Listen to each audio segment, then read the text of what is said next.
दोस्तों welcome to my YouTube channel माँ associate YouTube channel में फिर से एक बार आपका स्वागत है। आज की वीडियो में हम बात करने वाले हैं, अगर आपका पीपीएफ अकाउंट है तो आज की वीडियो में हम बेसिकली तो एचडीएफसी बैंक के लिए बात कर रहे हैं, लेकिन रूल सब में बराबर होता है। अगर आपको अपना जो पीपीएफ अकाउंट है और एक ब्रांच से दूसरे ब्रांच में अगर आपको ट्रांसफ़र करवाना है तो क्या प्रोसेस है उसके बारे में बात करेंगे।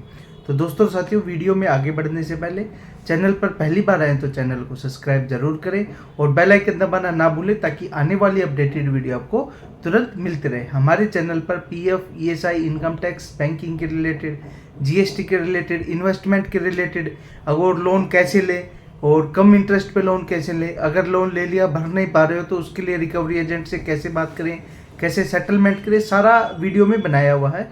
एक बार आप चैनल पर विजिट करें और अच्छा लगे तो चैनल को सब्सक्राइब जरूर करें। दोस्तों साथियों, सबसे पहले बात करते हैं, जैसे मैंने मेरा किया है कि मेरा एचडीएफसी बैंक में अकाउंट था और मैंने ऑनलाइन जैसे ही ऑफर आया मैंने वहाँ पे पीपीएफ अकाउंट अपना जो है ओपन कर लिया। तो दोस्तों साथियों, जैसे मैंने पीपीएफ अकाउंट ओपन किया तो वहाँ पे ब्रांच सेलेक्ट करने का ऑप्शन नहीं आता है। तो जो मैंडेटरी ब्रांच है, अनन्या कोई चेन्नई में ब्रांच है कहीं, वहाँ पे जो है वो जो है हो गया लॉगिन। तो अभी मेरे को 1 साल हो गए डिपॉजिट कराते हुए, आपको भी हो गए होंगे या आपका भी जो पासबुक है वो घर पे आ गया होगा। लेकिन अभी आप सोच रहे हैं कि अगर कोई भी बाई चांस हमें जो पैसा चाहिए या निकलवाना पड़े या कोई मिस हैपनिंग हो जाती है तो फिर वो पैसा जो है नॉमिनी को वहाँ पे जाना पड़ेगा या क्या करना पड़ेगा, या सिंपल ये सोच रहे हैं कि हम उसको ट्रांसफ़र कर लेते हैं। आप सभी के दिमाग में ये बातें आ रही होंगी, मेरे में दिमाग में आई थी। तो इसीलिए क्या हुआ कि मैंने यूट्यूब पे बहुत सारी वीडियो देखी, बहुत सारी वीडियो में कुछ भी नहीं था, थंबनेल वैसा लगा रखा था, ऐसा कुछ भी ऑप्शन नहीं था। वो सारी वीडियो में जानकारी दे रहे थे, लास्ट में ये कहते कि ऐसा पॉसिबल है ही नहीं।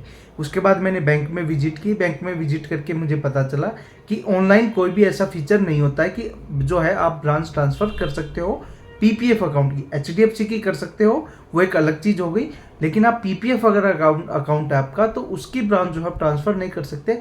उसके लिए आपको नियरेस्ट जो भी आपकी एचडीएफसी ब्रांच है वहाँ पे आपको जाना पड़ेगा। अब ब्रांच में जाने के बाद मैनेजर ने बताया कि सर पीपीएफ जो अकाउंट होता है वह एज ए गवर्नमेंट इन्वेस्टमेंट होती है, उसमें बैंक का कोई ऐसा ज़्यादा इंटरफेयर नहीं होता। पीपीएफ और एसएसवाई, सुकन्या समृद्धि योजना, ये दो चीज़ें होती हैं। ये जो अकाउंट है बैंक ओपन तो कर देता है, लेकिन एक तो सबसे पहली बात है कि ये बैंक एज ए थ्रू करता है, कोई मीडिएटर है बैंक। तो आप पोस्ट ऑफिस में भी पीपीएफ और सुकन्या खुलवा सकते हो, तो एज ए थ्रू जिसके थ्रू आपने अकाउंट खोला। तो एक तो सबसे पहली बात ये रही। दूसरी बात, पीपीएफ अकाउंट जो होता है एक ही बंदे का एक ही होता है। जैसे ऐसा नहीं कि हर ब्रांच में अलग अलग, हर बैंक में अलग अलग खुलवा लिया, ऐसा कुछ भी नहीं होता। वो गैर कानूनी माना जाता है अगर आपने खुलवा रखा है तो, ऐसा पॉसिबल नहीं है। तो एक ही होता है। दूसरी बात है, आपको कहीं भी जाने की जरूरत नहीं है, आप अपना मेंटेन यहीं से भी कर सकते हो और वो हर बैंक के हर ब्रांच में नहीं खुलता है। जैसे मेरा जैसे गुड़गांव में है तो ऐसा नहीं कि गुड़गांव में किसी भी एचडीएफसी बैंक को ये अथॉरिटी है कि उसी बैंक में पीपीएफ अकाउंट, ऐसा नहीं है। कुछ ब्रांचेज होते हैं जो इसके लिए अथॉरिटिकेशन होती है, आप नियर किसी में भी जा सकते हो, लेकिन वो भी आपका अकाउंट खोलेंगे तो उस बैंक का खोलेंगे, ना कि खुद की जिस ब्रांच में आप गए हो उसमें खोलेंगे। तो एक बात तो ये हो गई। दूसरी बात यह है कि अगर आप चेंज करवाना चाह रहे हो तो आप करवा सकते हो वहाँ पे फॉर्म फिल करके, लेकिन जहाँ पे जो अप्लीकेबल होगा या जहाँ पे वो काम होता है आपको उस ब्रांच में जाना पड़ेगा, ना कि किसी भी ब्रांच में। दूसरी बात यह कि अगर आपने करवा रखा है तो आप ना भी करवाएं तो भी कोई प्रॉब्लम नहीं है, क्योंकि आप ऑनलाइन डिपॉजिट करवा दीजिए।